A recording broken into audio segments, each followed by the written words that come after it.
ನೀವು ಎಂದಾದರೂ 5 ಪದರ ಕೃಷಿ ಬಗ್ಗೆ ಕೇಳಿದ್ದೀರಾ? ಇದು ನೈಸರ್ಗಿಕ ಕೃಷಿಯಲ್ಲಿ ಅದ್ಭುತ ವಿಧಾನ. ಕಡಿಮೆ ಜಾಗ, ಹೆಚ್ಚು ಕೊಯ್ಲು. ಈ ವಿಧಾನವು ನಮ್ಮ ಹೊಲವನ್ನು ಸಣ್ಣ ಕಾಡನ್ನಾಗಿ ಪರಿವರ್ತಿಸುತ್ತದೆ. ಇದರಲ್ಲಿ ಬೆಳೆಗಳನ್ನು ಅವುಗಳ ಎತ್ತರವನ್ನು ಅವಲಂಬಿಸಿ 5 ಪದರಗಳಲ್ಲಿ ನೀಡಲಾಗಿದೆ. ಮೊದಲನೆಯದು ನೆಲದೊಳಗಿನ ಪದರು. ಇದು ಭೂಮಿಯೊಳಗೆ ಗೆಡ್ಡೆಗಳಾಗಿ ಬೆಳೆಯುವ ಬೆಳೆಗಳು. ಉದಾಹರಣೆಗೆ ಅರಿಶಿಣ, ಶುಂಠಿ, ಗೆಣಸು. ಎರಡನೆಯದು ಭೂಮಿಯ ಮೇಲೆ ಹರಡುವ ಪದರು. ಇವು ನೆಲದ ಮೇಲೆ ಹರಡಿ ಬೇಗನೆ ಬೆಳೆಯುವ ಬೆಳೆಗಳಾಗಿವೆ. ಉದಾಹರಣೆಗೆ ಕುಂಬಳಕಾಯಿ, ಕಲ್ಲಂಗಡಿ ಮತ್ತು ಇತರೆ ಎಲೆಗಳ ತರಕಾರಿಗಳು.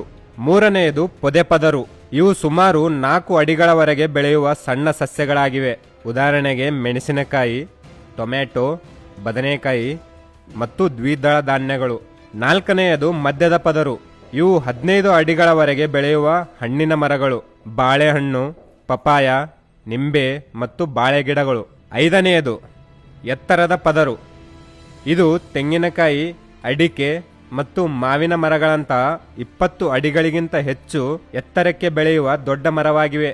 ಈ ನೆಡುವಿಕೆಯು ಮಣ್ಣಿನ ಆರೋಗ್ಯವನ್ನು ಸುಧಾರಿಸುತ್ತದೆ ಮತ್ತು ವೆಚ್ಚವನ್ನು ಉಳಿಸುತ್ತದೆ. ಮುಖ್ಯವಾಗಿ ಕಡಿಮೆ ಜಾಗದಲ್ಲಿ ಹೆಚ್ಚು ವಿಧದ ಬೆಳೆಗಳನ್ನು ಬೆಳೆಯುವುದರಿಂದ ಆದಾಯ ಹೆಚ್ಚಾಗುತ್ತದೆ. 5 ಪದರ ಕೃಷಿ ನಿಮಗೆ ತಿಳಿದಿದ್ದರೆ ಕಮೆಂಟ್ನಲ್ಲಿ ನಮಗೆ ತಿಳಿಸಿ. ಹೆಚ್ಚಿನ ಕೃಷಿ ಸಲಹೆಗಳಿಗಾಗಿ ನಮ್ಮ ಚಾನಲ್ ಅನ್ನು ಸಬ್ಸ್ಕ್ರೈಬ್ ಮಾಡಿಕೊಳ್ಳಿ.